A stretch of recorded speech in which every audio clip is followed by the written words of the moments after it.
स्वागत है आप सभी लोगों का। सूजस ई बुलेटिन में 18 जुलाई का अंक अपन देख रहे हैं। राजस्थान सरकार के सूचना एवं जनसंपर्क विभाग के द्वारा जारी ऑफिशियल डॉक्यूमेंट है। तो देखो, पहली न्यूज में साइबर फ्रॉड के लिए जो हेल्पलाइन नंबर है 1930, इसका जिक्र करते हुए इन्होंने कहा है कि सरकार है वो साइबर फ्रॉड को लेके सेंसिटिव है। उनकी सारी जितनी भी वारदातें हो रही है उन पे सरकार लगाम लगाना चाहती है। तो एक R4C के बारे में बात हुई है।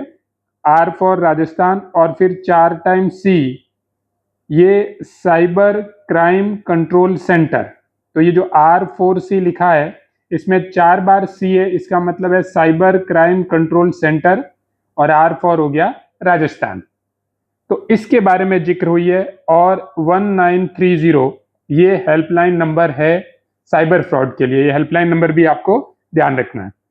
तो देखो, R4C यानी Rajasthan cyber crime control centre और उसके तहत संचालित हेल्पलाइन 1930 का निरीक्षण किया गया मुख्यमंत्री भजनलाल शर्मा जी द्वारा।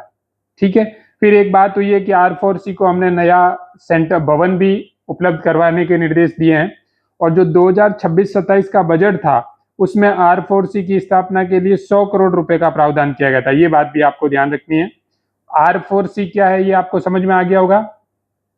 Rajasthan cyber crime control centre. ठीक है, 100 करोड़ रुपए का इसके लिए बजट था। फिर देखो, इसमें ये बात की गई है कि 95% शिकायतें वो समय पर दर्ज हो रही है।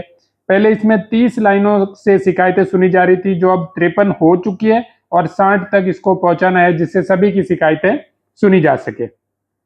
फिर गृह मंत्रालय के द्वारा डिजिटल सुरक्षा अनुसंधान के लिए 2026 में 54 पुलिस कार्मिकों को प्रशिक्षण दिया जाएगा, ये भी बात कही गई है। और कुछ ऑपरेशन के नाम दिए हैं जो साइबर फ्रॉड को रोकने के लिए चलाए गए। तो ऑपरेशन वज्र प्रहार, operation cyber shield, operation antivirus और ऑपरेशन म्यूल हंटर, ये 4 ऑपरेशनों के नाम दिए गए हैं जो साइबर फ्रॉड को रोकने के लिए चलाए गए थे। ठीक है, यहाँ फिर से 1930 के बारे में बात हुई है। तो इस पूरी न्यूज में से एक तो ये नंबर आपको ध्यान रखना है, और एक R4C के बारे में आपको पता होना चाहिए। इसका बजट भी ध्यान रखना कि बजट में 100 करोड़ रुपए की घोषणा की गई थी। अगली न्यूज है ग्राम विकास चौपाल के बारे में। तो इस बार ये चौपाल मुख्यमंत्री ने नागौर के तिलानेस गांव में किसानों, पशुपालकों एवं युवाओं के साथ संवाद किया है, और उन्होंने किसानों से सारी बातें जानी है, पशुपालकों से बातें जानी है कि उन्हें किस चीज की समस्या है और उसका निराकरण हो रहा है या फिर नहीं हो रहा है। फिर इन्होंने कहा कि पिछले 12 वर्ष में हमारी सरकार ने ज्ञान पे फोकस किया है। ये अपन देख ही रहे हैं, गरीब, युवा, अन्नदाता और नारी, इन 4 सेगमेंट पे हमने फोकस किया है। ठीक है। तो अगेन बस ग्रामीण चौपाल होते क्या है ये आपको पता है, इसके अलावा और काम की चीजें नहीं थी। फिर उसी चौपाल से रिलेटेड न्यूज है कि घर घर शौचालय से गरिमा को मिला सम्मान, उज्ज्वला योजना से सुधरा स्वास्थ्य स्तर, इसके बारे में बात हुई है। ये देखो, उन 4 प्रमुख जातियों के बारे में बात की गई है। बेटी बचाओ बेटी पढ़ाओ योजना के बारे में जिक्र किया है। स्वच्छ भारत मिशन के तहत शौचालय बनाए जा रहे हैं, उसके बारे में बात की है। उज्ज्वला योजना के तहत फ्री में सिलेंडर दिए जा रहे हैं, उसकी बात की गई है। इसमें कुछ सिलेंडर सब्सिडाइज रेट पे भी उपलब्ध करवाए जा रहे हैं, ये भी आपको पता रखना है। फिर राज्य सरकार जो पशुपालकों को 5 रुपए प्रति लीटर जो अनुदान दे रही है, ये भी आपको ध्यान रखना है, इसके बारे में भी लिखा हुआ था। ये जो न्यूज है ये एग्जाम के पॉइंट ऑफ व्यू से काम की चीज नहीं है।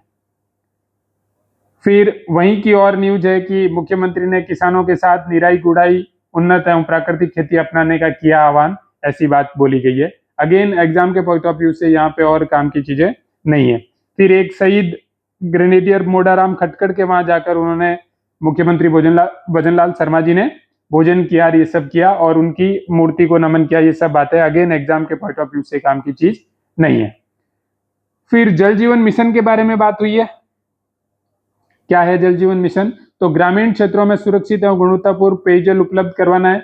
जल जीवन मिशन 2.0 26-27 के लिए 537 करोड़ रुपए का बजट राजस्थान को स्वीकृत हुआ है। 50-50% इसमें केंद्र सरकार और राज्य सरकार की भूमिका है। अब इसकी अवधि है वो दिसंबर 2028 तक बढ़ा दी है, ये आपको ध्यान रखना है। अच्छा, इसमें अपन को करना क्या है? तो प्रत्येक ग्रामीण परिवार तक नल के माध्यम से जल पहुंचाना अपना टारगेट है, जिसे अब दिसंबर 2028 तक बढ़ा दिया गया।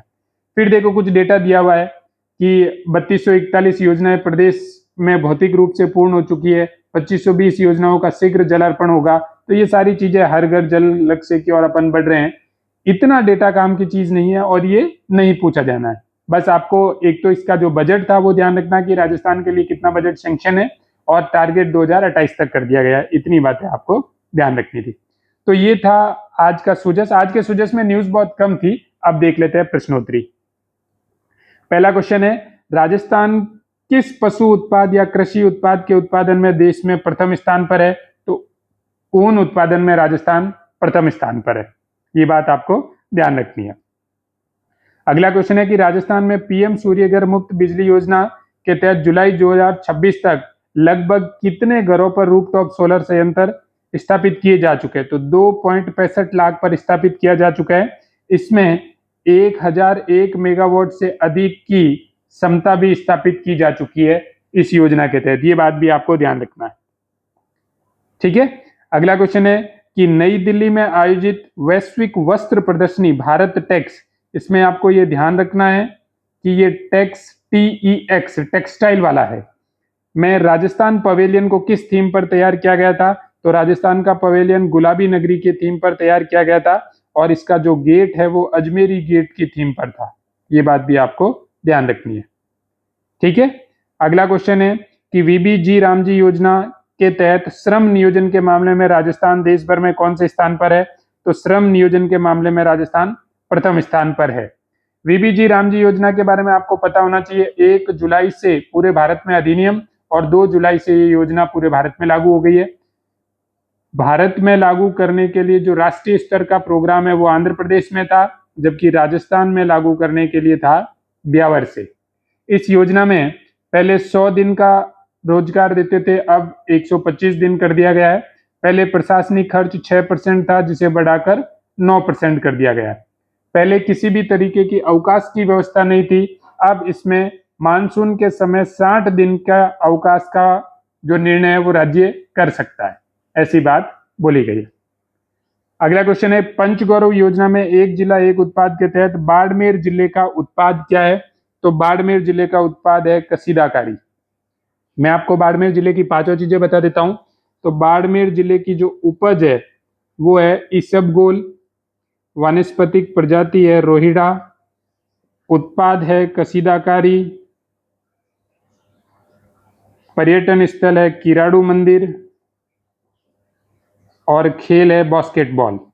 फिर से देखिए, ये उपज इसबगोल, वानस्पतिक प्रजाति रोहिड़ा, उत्पाद कसीदाकारी, पर्यटन स्थल किराड़ू मंदिर और खेल है बास्केटबॉल।